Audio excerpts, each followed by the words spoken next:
हम सभी बाजार जाते हैं और बाजार जब जाते हैं तो काफी हद तक चीजें जो हमारी जरूरत की होती हैं वो हम खरीदते हैं। और कभी कभी ऐसा होता है कि हम बाजार जाएं और जिन चीजों की जरूरत ना हो हम उन्हें खरीद लाते हैं। ऐसा हमारे साथ नहीं, अक्सर आप लोगों के साथ भी होता। अब आप सोचो कि भाई ऐसा क्यों होता है। इसका रीजन जो है बहुत अच्छे तरीके से जैनेन्द्र कुमार जी ने आज के पाठ बाजार के दर्शन में बताया है। हेलो एवरीवन, मैं रूपाली वर्मा। आज हम लेकर आए हैं क्लास 12 हिंदी कोर की हमारी बुक है आरोह भाग 2। इसके गद्य खंड का दूसरा अध्याय। याद रखिएगा, बुक का तो काफी आगे का अध्याय क्योंकि काव्य खंड इससे पहले खत्म हो चुका है, फिर गद्य खंड आया, तो गद्य खंड का भी ये दूसरा अध्याय। कौन सा? बाजार दर्शन। इसे लिखा है जैनेन्द्र कुमार जी ने। इसे आप लेख कह सकते हैं। तो ये लेख विधा में लिखा गया है जहां पर वो बता रहे हैं कि भाई जब हम बाजार जाते हैं तो अक्सर हम लोगों के साथ ऐसा होता है कि हमें जिन चीजों की जरूरत नहीं होती हम उनको ले आते हैं। ठीक है, अब इनसे बचने का तरीका क्या है, ये पूरा हमने पाठ पढ़ा हुआ है, सारी चीजों को समझा हुआ है, अच्छे से हम लोग जानते हैं। तो आज हम उसी अध्याय से कर रहे हैं बहुविकल्पीय प्रश्न। बहुविकल्पीय प्रश्नों में हम देखेंगे गद्यांश आधारित प्रश्न, जहां पर हम आपको कराएंगे 4 गद्यांश और उस पर आधारित कुछ प्रश्नों को, और फिर उसके बाद कराएंगे संपूर्ण पाठ आधारित प्रश्न, कुछ एक्स्ट्रा क्वेश्चंस जो आपको काफी हेल्प करेंगे। ठीक है, तो चलिए शुरू कर लेते हैं फटाफट हम पढ़ना। तो सबसे पहला हमारे पास गद्यांश आ रहा है। यहाँ एक अंतर चिन्ह लेना बहुत जरूरी है। मन खाली नहीं रहना चाहिए। इसका मतलब ये नहीं कि वह मन बंद रहना चाहिए। एक होता है मन खाली रखना, यानी कि हमारे अंदर कोई भी चीजों को लेकर लिस्ट नहीं हो, सोच नहीं हो, विचार नहीं। और दूसरा चीज होता है मन का बंद होना, अर्थात हम अपने अंदर किसी विचार को, किसी मांग को, किसी डिमांड को हम लाने ही ना दें, तो वो होता है मन का बंद हो जाना। जो बंद हो जाएगा वह शून्य हो जाएगा। शून्य होने का अधिकार बस परमात्मा का है, जो सनातन भाव से संपूर्ण है, शेष सब अपूर्ण है। तो कहने का मतलब क्या है, जब हमारे अंदर कोई चाह नहीं रह जाएगी तो हम क्या हो जाएंगे? शून्य हो जाएंगे। ठीक है, किसी चीज को पाने की जरूरत नहीं अगर हमें महसूस होगी, हमें इच्छा नहीं होगी, तो कुछ करने की इच्छा नहीं, वो कंडीशन शून्य की होती है। और ये शून्य स्थिति सिर्फ परमात्मा की होती है। ठीक है, परमात्मा के अंदर ही तो कुछ पाने की इच्छा नहीं होती, वो अपने मन पर विजय पा चुके होते हैं। तो वही चीज उन्होंने बताया कि जो सनातन भाव से संपूर्ण है, यानी कि सनातन भाव से देखा जाए तो परमात्मा संपूर्ण है और उसके अलावा सब कुछ अपूर्ण है। परमात्मा के अलावा जो कुछ भी है वो सब कुछ अपने आप में अपूर्ण है, क्योंकि अपूर्ण है तभी हमें उसके आगे पाने की इच्छा है। इससे मन बंद नहीं रह सकता, यानी कि सिंपल तरीका है कि हमें अपने मन को बंद नहीं करना है, यानी कि लालसाओं को, इच्छाओं को दबाना नहीं। सभी इच्छाओं का निरोध कर लोगे यह झूठ है, और अगर इच्छा निरोधास्पद है का ऐसा ही नकारात्मक अर्थ हो तो यह तब झूठ है। कहने का मतलब क्या है कि हम अगर सभी इच्छाओं को मना कर दें तो ये हम नहीं कर सकते। अब देखिए ना, कभी कभी क्या होता है कि हमारी बहुत इच्छा होती है कि भाई हम चलो ये एक अच्छी सी ड्रेस ले लें, अच्छे से जूते ले लें, लेकिन हम अपनी पॉकेट के हिसाब से काम करते हैं, जो ड्रेस है उससे कम की लेते हैं। तो एक तरीके से जो हमारे अंदर इच्छाएं होती हैं उनको हम थोड़ा सा कम करते हैं, मतलब हर इच्छा को हम अपने पास से हटा नहीं सकते। तो अगर हम सारी इच्छाओं को हटा देंगे तो शायद नकारात्मक भाव आ जाएगा। हर चीज, भाई चलो ये ड्रेस ले लेंगे, दूसरी ले लेंगे, दूसरी ले लेंगे, दूसरी लेंगे, दूसरी लेंगे, दूसरी, तो धीरे धीरे हमारे अंदर क्या हो रहा है? नेगेटिविटी ज्यादा हो रही है। हम कहते हैं ना नुक्ताचीनी करना, हर चीज में नुक्स निकालने वाला हिसाब, यानी कि हमारे बिहेवियर में कहीं ना कहीं एक नकारात्मक भाव जन्म ले लेगा। तो अगर ऐसा करते हैं तो ये तप होगा, और तप करना झूठ।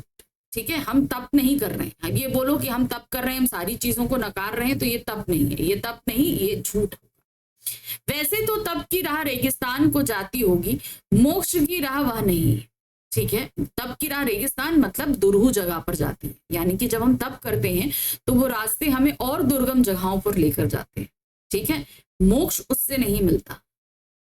ठाट देकर मन को बंद कर देना, बंद कर रखना जड़ता है, यानी कि हम अगर अपने मन को ठट करके रखे, नहीं हमको ये चाहिए ही नहीं, तो वो भाव क्या है? वो जड़ता का आता है। जड़ता मतलब जिद आ जाती है हमारे।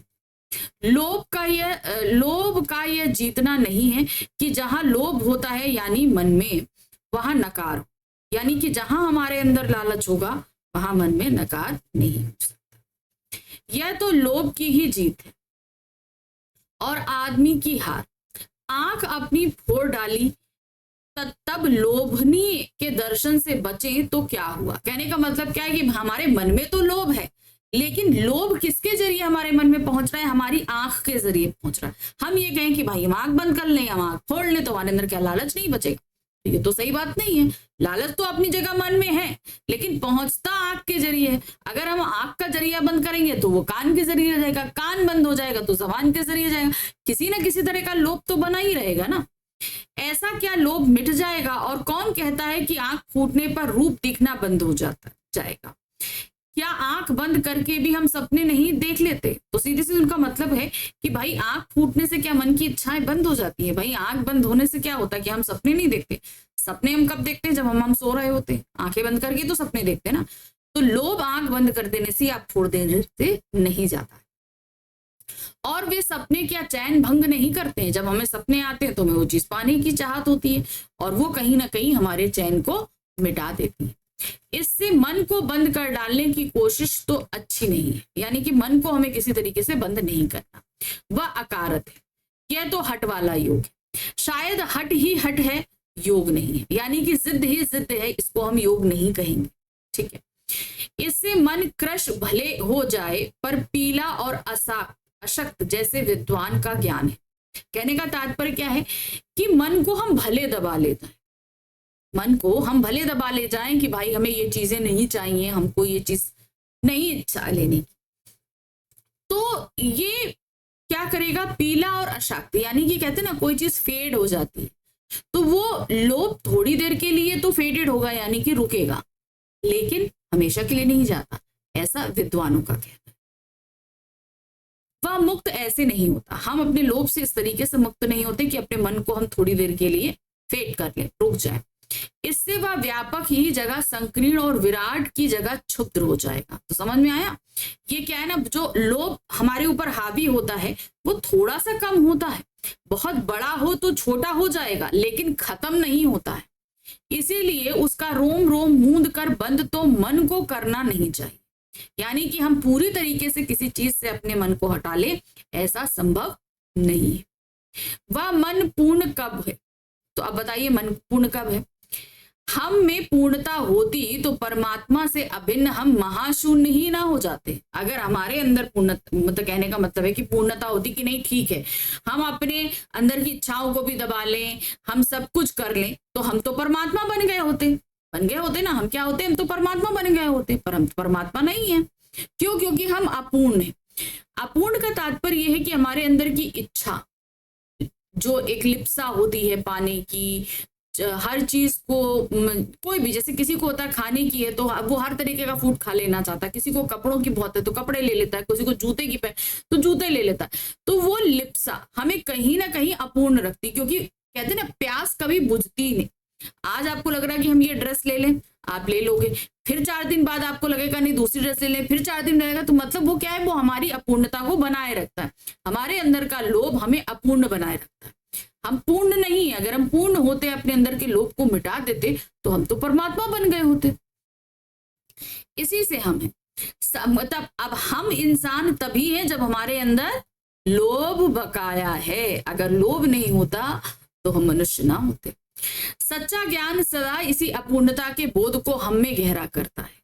सच्चा ज्ञान क्या है? इसी अपूर्णता। क्योंकि भाई देखिए, अगर हम ये कहें कि हमारे पास सारा ज्ञान आ गया, तो अब हम ज्ञान पाने की इच्छा ही नहीं रखेंगे। हमें लगेगा अरे हमें इतना पता चला है, हम और जान लेते हैं, फिर हम और जान लेते हैं। तो ये हमें क्या रखता है? हमारे अंदर एक ज्ञान की भूख को बनाए रखता है। तो वही चीज ये कह रहे कि हमारे अंदर के बोध, यानी कि हमारे अंदर की जिज्ञासाओं को पूर्ण करने का काम करता है। सच्चा कर्म सदा ही अपूर्णता की स्वीकृति के साथ होता है। यानी कि हम सही कर्म तब करते हैं जो चीज अपूर्ण है उसको पूर्ण करने में लगे रहते हैं। अतः उपाय को वही हो सकता है जो बलात् मन को रोकने को ना कहे। उपाय क्या है? हम जबरदस्ती अपने मन को दबाने की बात ना करें। जो मन को भी इसीलिए सुने क्योंकि वह अप्रयोजनीय रूप से हमें नहीं प्राप्त हुआ। यानी कि मन को भी समझाइए, अगर हमें कोई चीज प्राप्त नहीं होती तो कोई प्रयोजन होगा कि हमें नहीं मिल पाया, मगर जबरदस्ती अपने मन को हम दबा दें, ये हमें नहीं करना चाहिए। हाँ, मन मानेपन की छूट मन को ना, यानी कि मन जो आए वो करे, इतनी छूट आपको मन को नहीं देनी चाहिए, क्योंकि ये कहीं ना कहीं गलत सिद्ध हो जाता है, क्योंकि वह अखिल का अंग है, खुद कुछ कुल नहीं। समझ में आया? क्योंकि फिर वो क्या होगा, वो अपने आप में सर्वोपरि हो जाएगा, मेरी इच्छा मेरे से सर्वोपरि हो जाएगी, तो फिर वो कहीं ना कहीं विनाश का कारण बनेगी। चलिए अब इस पे आते हैं। पहला क्वेश्चन, गद्यांश में मन बंद होने का क्या अर्थ है? किसी काम में मन ना लगना, इच्छाओं का समाप्त हो जाना, मन का स्थिर ना रहना, मन में कोई काम न करना। तो सही क्या है? इच्छाओं का पूरी तरह समाप्त हो जाना, मन का बंद होना होता है। लेखक के अनुसार क्या झूठ है? मनुष्य द्वारा अपनी सभी इच्छाओं का निरोध कर लेने की बात, मनुष्य द्वारा अपनी सभी इच्छाओं को पूरा कर लेने की बात, मनुष्य द्वारा अपनी सभी भोग विलास का निरोध कर लेने की बात, मनुष्य द्वारा अपनी सभी इच्छाओं को स्वीकार कर लेना। तो मनुष्य, लेखक के अनुसार झूठ क्या है? मनुष्य द्वारा अपनी सभी इच्छाओं का निरोध कर लेना। निरोध कर लेना का मतलब है कि हम ये बोले कि नहीं, हमने अपनी सारी इच्छाओं को दबा लिया या पूरा कर लिया, लाइक दैट। तो ये कहीं ना कहीं झूठ है, क्योंकि अगर हम मनुष्य हैं तो हमारे अंदर हर समय हर एक चीज को जो मिल जाए उससे आगे की पाने की इच्छा बनी रहती है। लेखक के अनुसार लोभ की जीत क्या है? लोभ को स्वीकारना, लोभ को मारना, लोभ को नकारना, या लोभ के साथ समझौता।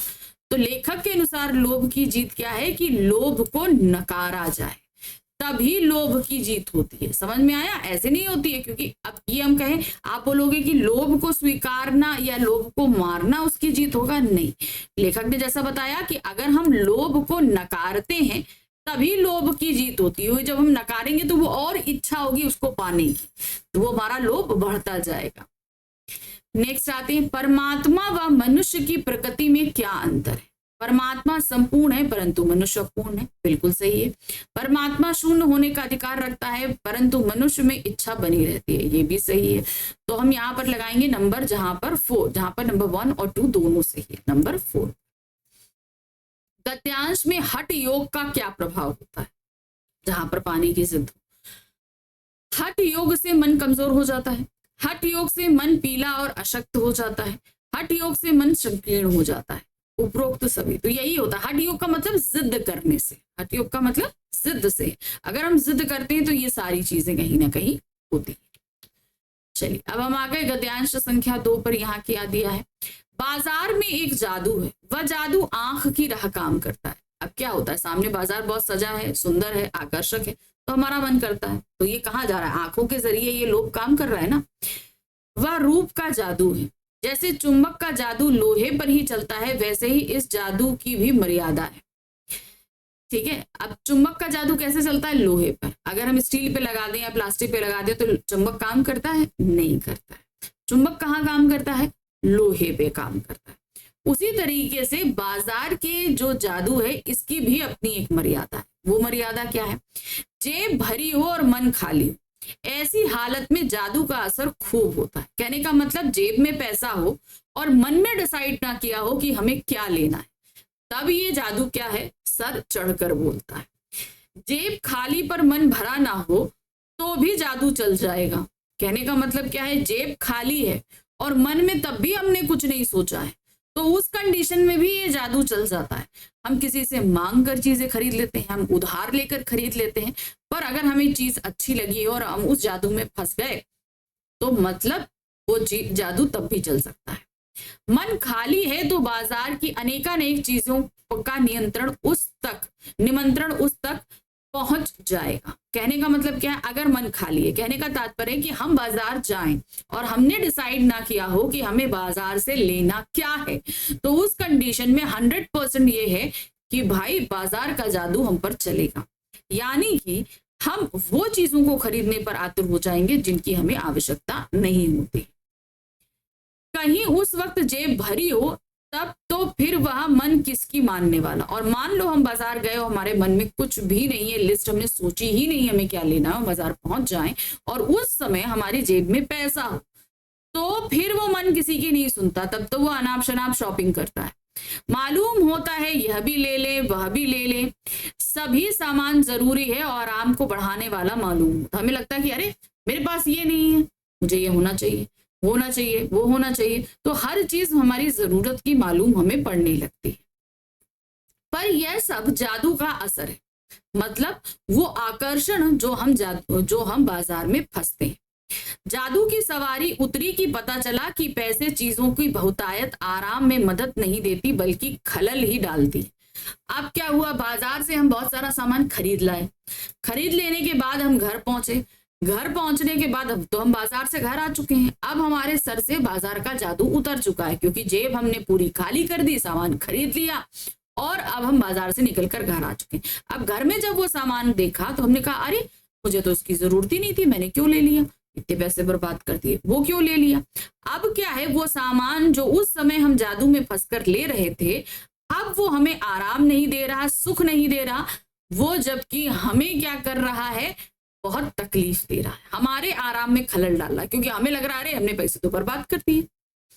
थोड़ी देर को स्वाभिमान को जरूर सेक मिल जाता है, पर इससे अभिमान की, गिल्टी की और खुराक मिलती है। कहने का मतलब है कि जब हम अपने लोभवश बाजार में शॉपिंग कर रहे होते हैं तो उतनी देर तो हमें बड़ा स्वाभिमान महसूस होता है, बड़ा अभिमान आता है, अरे हमने ये खरीद लिया, अरे हमने वो खरीद लिया। लेकिन वो तो थोड़ी देर को ही रहा, लेकिन उसके बाद क्या है, हमारे अंदर गिल्टी आना शुरू हो जाती है, अरे यार हमने ये क्यों लिया, इतना पैसा हमने क्यों बर्बाद कर दिया।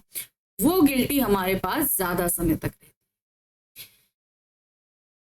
जकड़ रेशमी डोरी की हो तो रेशम के स्पर्श के मुलायम के एक कारण क्या वह कम जकड़ रहेगी। यानी कि कहने का तात्पर्य क्या है कि अगर हम बहुत महंगी और अच्छी चीज खरीदें तो क्या ये जकड़ ज्यादा देर के लिए रह सकती है। पर उस जादू की जकड़ से बचने का एक सीधा उपाय है। अब ये कह रहे हैं कि भाई अगर आप इस जो रेशम की डोरी यानी कि जो बाजार के जादू की जो जकड़ है, अगर आप इससे बचना चाहते हैं तो इसका एक सीधा उपाय क्या है, वह यह है कि बाजार जाओ तो खाली मन ना हो। यानी कि बाजार तुम तभी जाओ जब तुम्हें पता हो कि तुम्हें खरीदना क्या है। मन खाली हो तब बाजार मत जाओ। यानी कि अगर तुम्हें कुछ खरीदना नहीं है तो तुम्हें कभी मार्केट नहीं जाना चाहिए। कहते हैं लू में जाना हो तो पानी पीकर जाना चाहिए, कहते हैं ना, ये नहीं कि पेट में पानी भरा होना चाहिए। उसी तरह बाजार में जाओ तो मन भर कर जाओ। पानी भीतर हो तो लू का लूपन व्यर्थ हो जाता है। मन लक्ष्य से भरा हो तो बाजार का फैला रह जाएगा। यानी क्या है कि अगर हमारे मन में हमें डिसाइडेड है कि हमें ये चीजें लेनी है तो बाजार में चाहे हजारों करोड़ों चीजें फैली रहें, हमें कोई असर नहीं पड़ेगा उसका। तब वह घाव बिल्कुल नहीं देगा। यानी कि तब हम फालतू की शॉपिंग नहीं करेंगे बल्कि कुछ आनंद ही देगा। क्यों? क्योंकि हम अपने मन की शॉपिंग करेंगे जितना हमें जरूरी होगा। तब बाजार तुमसे कृतार्थ होगा। यानी कि कृतार्थ होगा यानी कि जब हम अपनी जरूरत की चीजें खरीदते हैं तो वाकई बाजार अपनी सही मायने में हम उसका इस्तेमाल करते हैं, क्योंकि तुम कुछ ना कुछ सच्चा लाभ उसे दोगे। बाजार की असली कृतज्ञता है आवश्यकता के समय काम आना। यानी कि बाजार की कृतज्ञता या उपयोगिता किस समय है कि जिस समय हमें जिस चीज की जरूरत हो वो हमें बाजार से प्राप्त हो। अब इस गद्यांश में हमारे पास कितने 5 प्रश्न है। पहला प्रश्न है, बाजार का जादू आंख की राह काम करता है, कैसे?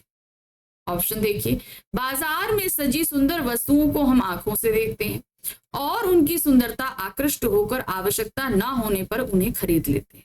बिल्कुल सही है। ऑप्शन आगे पढ़ लेते हैं, आंखें ही हैं जिनके कारण बाजार का जादू दिखता है। बिना आंखों के बाजार का जादू अथवा चकाचौंध ना के बराबर है। उपरोक्त सभी तो सही कहा है यहाँ पर पहला वाला ऑप्शन। नेक्स्ट आते हैं, बाजार का असर कब खूब होता है? जब हमारा मन खाली और जेब भरी होती है।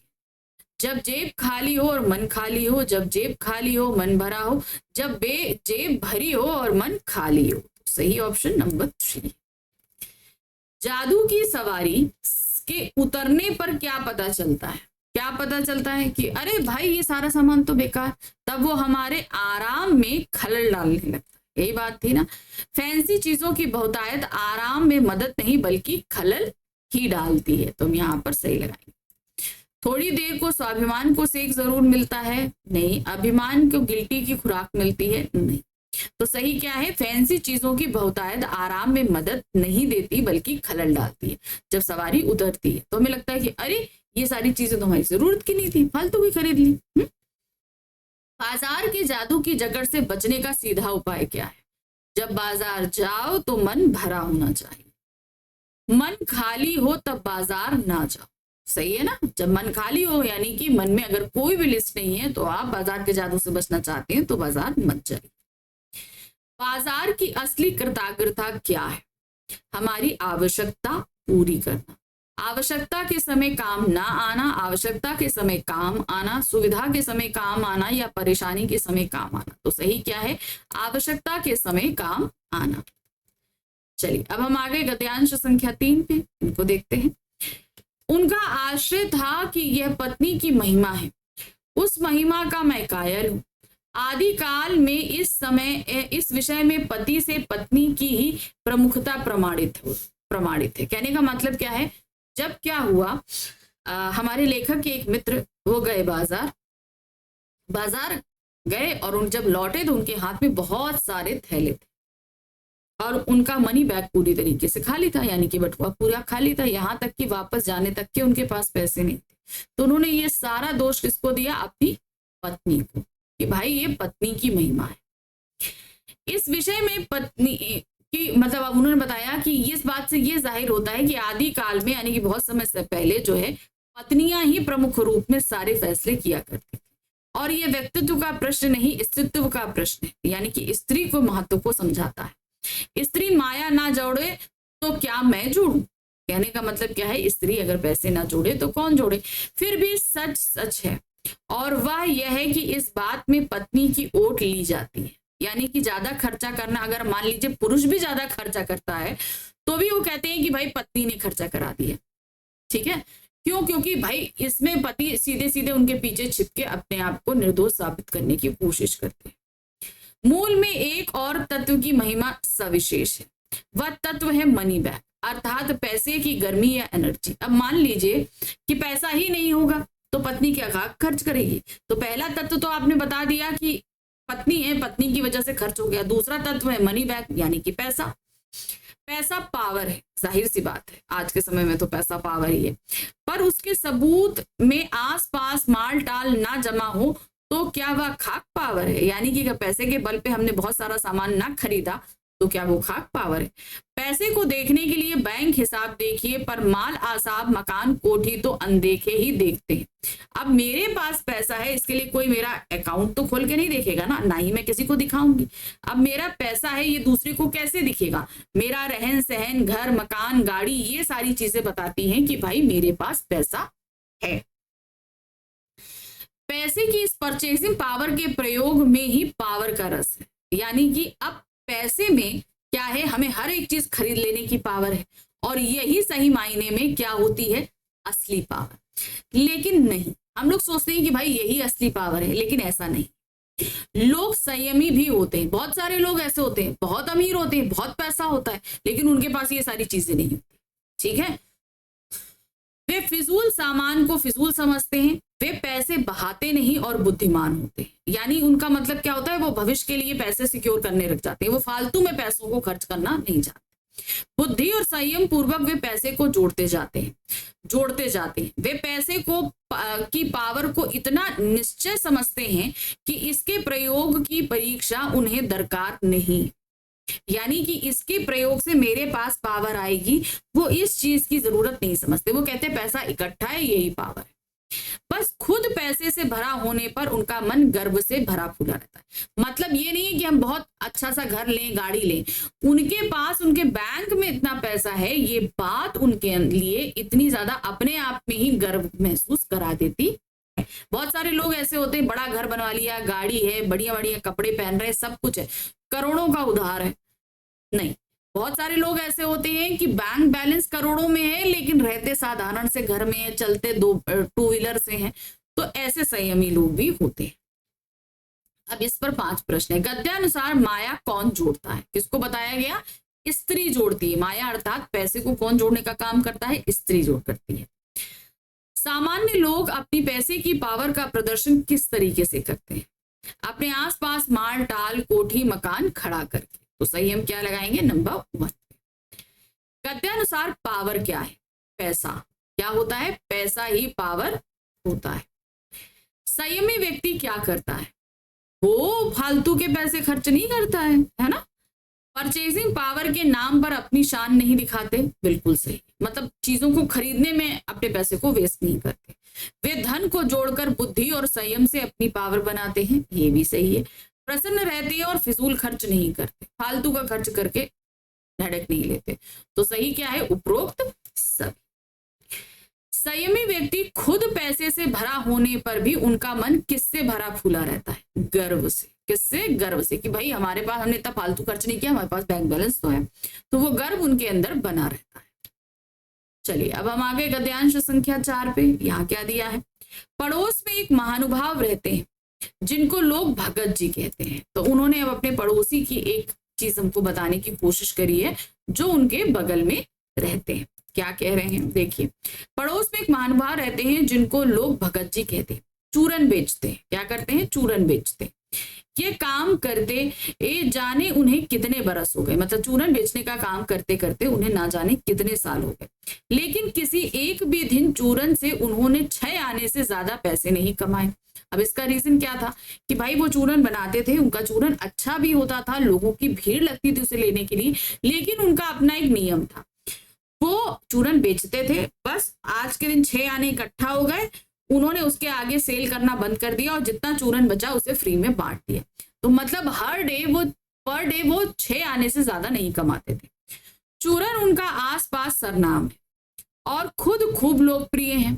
कहीं व्यवसाय का गुर पकड़ लेते हैं और उस पर चलते तो आज खुशहाल क्या माला माल होते। कहने का मतलब है कि अगर चूरन के बल पर ही वो बहुत ज्यादा पैसे कमाते, सिंपल सी चीज है, चूरन के बल पे अगर पैसे कमाने लगते तो आज वो बहुत ज्यादा अमीर होते। क्या कुछ उनके पास ना होता?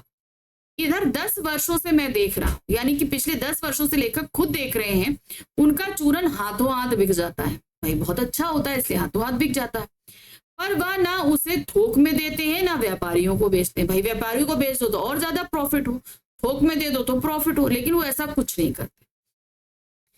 पेशगी ऑर्डर कोई नहीं लेते, यानी कि एडवांस में कोई भी ऑर्डर नहीं लेते कि भाई हम आपको एडवांस दे रहे हैं, आप हमको ही बना कर दे, तो नहीं करते। बंधे वक्त पर अपने चूरन की पेटी लेकर घर पर से बाहर हुए नहीं कि देखते देखते 6 आने की कमाई हो जाती। मतलब एक निश्चित समय से डेली वो घर से बाहर चूरन की पेटी लेकर जाते और देखते ही देखते 6 आने का चूरन बिक जाता। लोग उनका चूरन लेने को उत्सुक जो रहते थे, यानी कि बस फटाफट उनका चूरन लेना होता था। चूरन से अधिक शायद वह भगत जी के प्रति अपनी सद्भावना का दे देने को उत्सुक रहते थे। कहने का मतलब क्या है?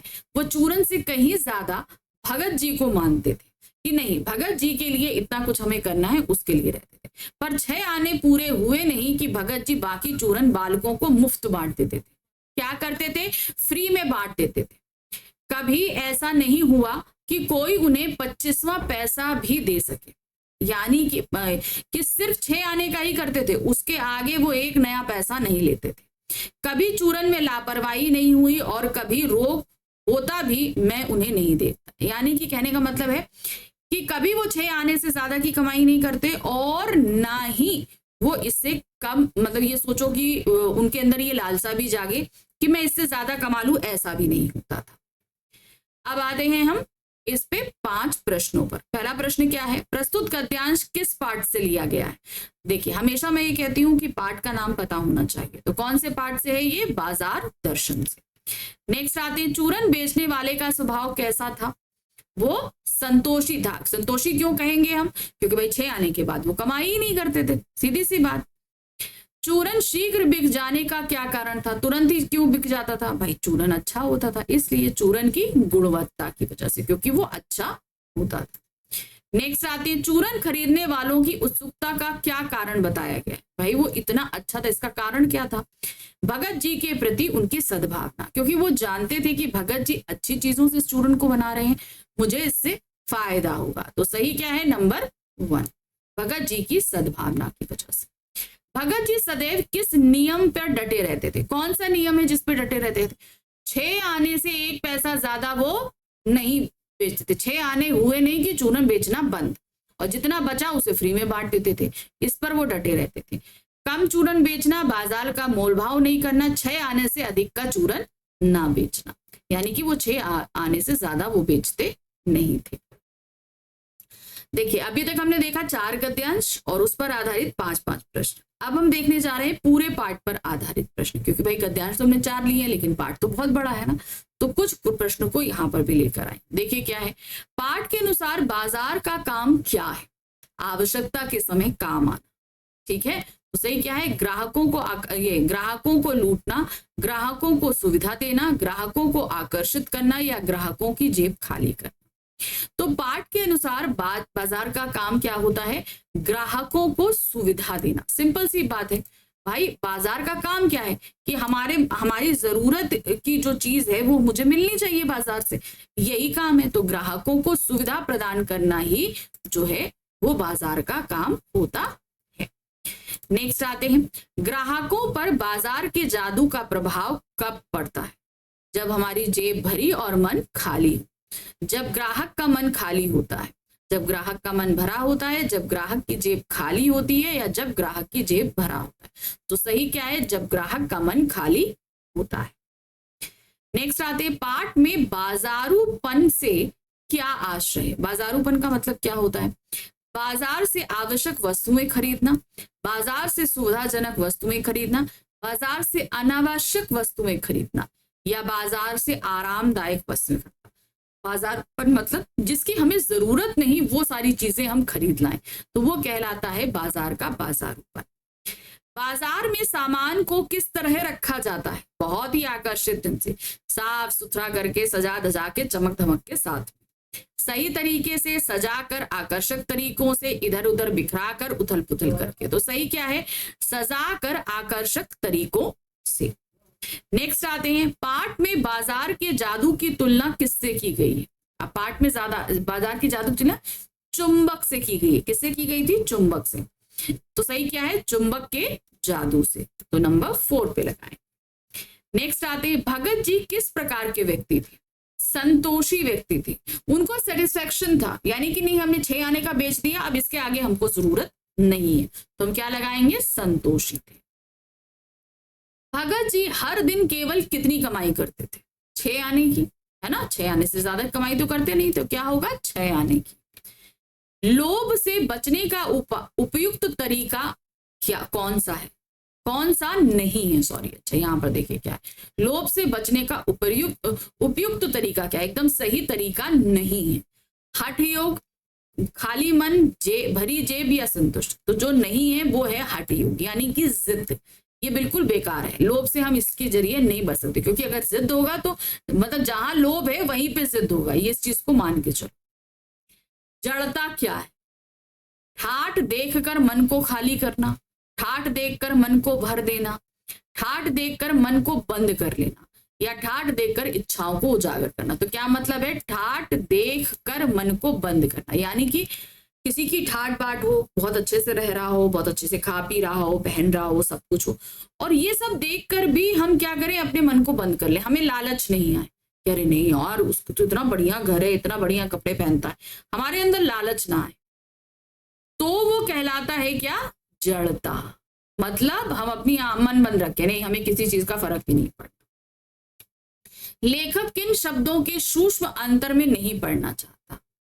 आत्मिक, नैतिक, धार्मिक, उपरोक्त सभी। तो सही क्या है? वो इन सारी चीजों के जो सूक्ष्म अंतर है, इनमें बहुत ही छोटा छोटा, आत्मिक मतलब अंदर से हुआ, नैतिक मतलब आपके जो नीति परक हो गए, धार्मिक धर्म से संबंधित, तो इन सब में जो एक छोटे छोटे से अंतर है वो इन सारी चीजों में नहीं पढ़ना चाहते, क्योंकि अगर इनको पढ़ने में लग गए तो शायद वो जिन चीजों को समझाना चाह रहे थे उसको हम तक ना पहुंचा पाते। ठीक है, तो चलिए ये रहा पाठ बाजार दर्शन। ये पाठ जब हमने पढ़ा था तो थोड़ा सा टफ हमें तब भी लगा था, क्योंकि ये एक लेख के तौर पे जो चीजें हमें बताई जा रही हैं उनको समझना थोड़ा सा कभी कभी मुश्किल हो जाता है, लेकिन ऐसे मैंने पूरी कोशिश करी थी इस चैप्टर को आपको समझाया भी अच्छे से, और इसी तरीके से मैंने आपको यहाँ पर मल्टीपल चॉइस क्वेश्चंस भी करा दिए। तो चलिए अब बढ़ेंगे अगले चैप्टर में, लेकिन उससे पहले फटाफट चैनल को लाइक, सब्सक्राइब, शेयर कीजिए। आप अगर कुछ पूछना चाहते हैं, जानना चाहते हैं, तो आप कमेंट्स के थ्रू मुझसे कनेक्ट हो सकते हैं। इसके अलावा अगर आपको नोट्स की रिक्वायरमेंट है तो आप टेलीग्राम चैनल के थ्रू मुझसे कनेक्ट हो सकते हैं।